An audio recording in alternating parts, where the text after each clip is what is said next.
And in this video we are going to solve problems related to exercise 4.1 by using the various techniques for finding derivatives.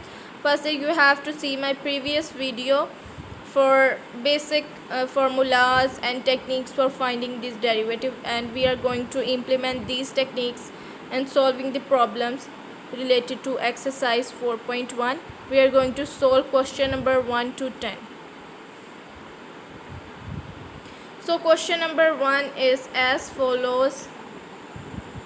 First of all, we differentiate on both sides with respect to x, and by multiplying both sides with d over dx, we take derivative on both sides. When this d over dx multiplied with the y, we get dy over dx, and here we simply apply the distributive property, and we can say that we apply the sum or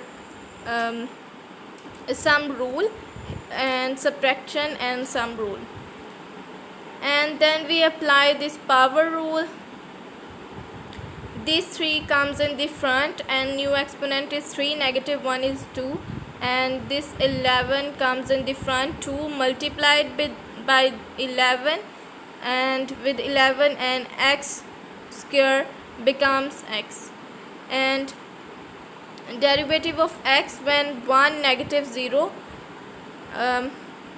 it becomes 1 negative 1, it becomes 1, and we get 7 here, and derivative of a constant function is equals to 0. And here is the question number 2. Simply we differentiate on both sides with respect to x, and we get dy over dx here. Here we apply the distributive property and take derivative of every single term, and this 8 comes in the front and new exponent becomes 2, and this 3 exponent multiplied with the 8, and this 2 exponent multiplied with the 5, and our new exponent is 1, and this 1 over 12 comes in the front, and this x becomes x raised to power 0, and this is equals to 1, and we can simply write that 1 over 12. Then we have question number 3. Y is equals to x cube negative x square over 16 plus 4x plus 9. We differentiate both sides with respect to x, and we get dy over dx in the left side, and here we apply distributive law and take derivative of every single term.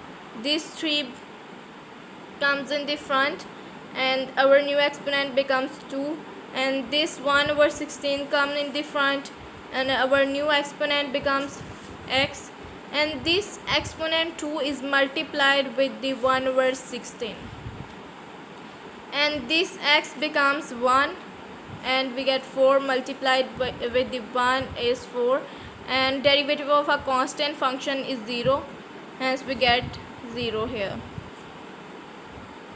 Then question number 4 is as follows, and simply we differentiate on both sides and then apply sum or difference rule. We state that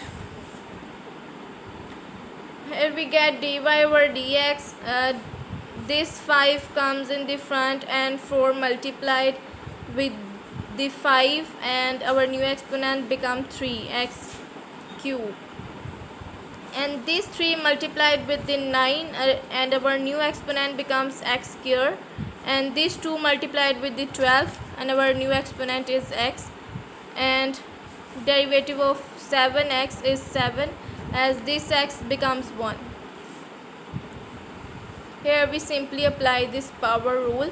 We state that the exponent comes in the front and multiplied with the constant term, and exponent is n negative 1. Then we have question fx is equals to 6s 3.5 negative 10x 0.5.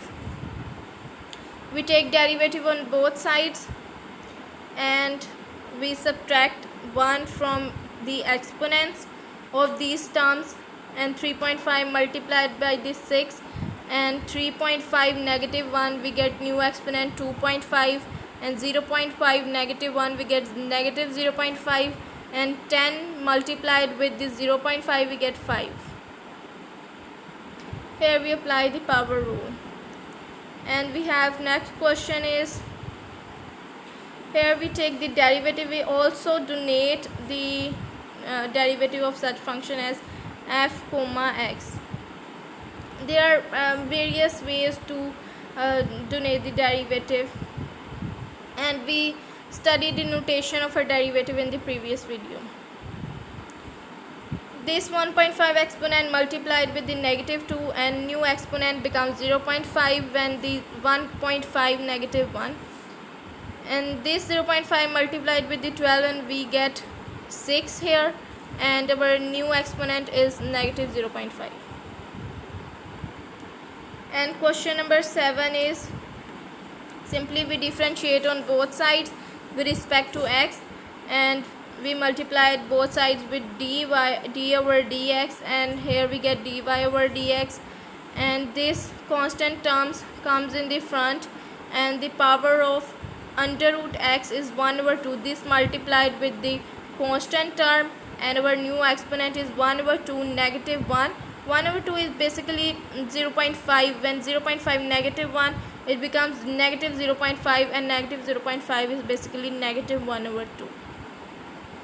And this exponent multiplied with this 6, and here we get 9 over 2 by simplifying, and when 3 over 4 negative 1, it's become negative 1 over 4. Question number 8, simply we differentiate on both sides with respect to x, and then we get dy over dx.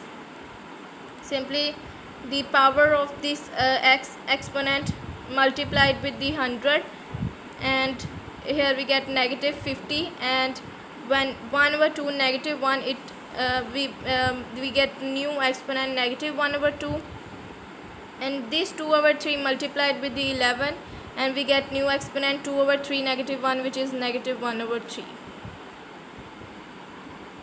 And in question number 9, simply we differentiate on both sides with respect to x, and this exponent multiplied with the constant term, and this 2 reduces to 1 as 2 negative 1. It is under the power rule. And the derivative of 10x is 10, and when negative 2 negative 1, the new exponent is negative 3. As in the rule, the derivative of x raised to power n is equals to nx raised to power n negative 1. Here we simply differentiate on both sides with respect to x, and by using distributive property we get 5 multiplied by negative 5, and this power reduces to negative 6. When negative 5 negative 1, our new exponent becomes negative 6, and negative 2 negative 1, here we get new exponent negative 3, and when negative 1 we get new exponent negative 2, and these exponent multiplied with the constant terms, and we get this answer negative 25x raised to power negative 6 plus 12x raised to power negative 3 and negative 13x raised to power negative 2. This is all about this video.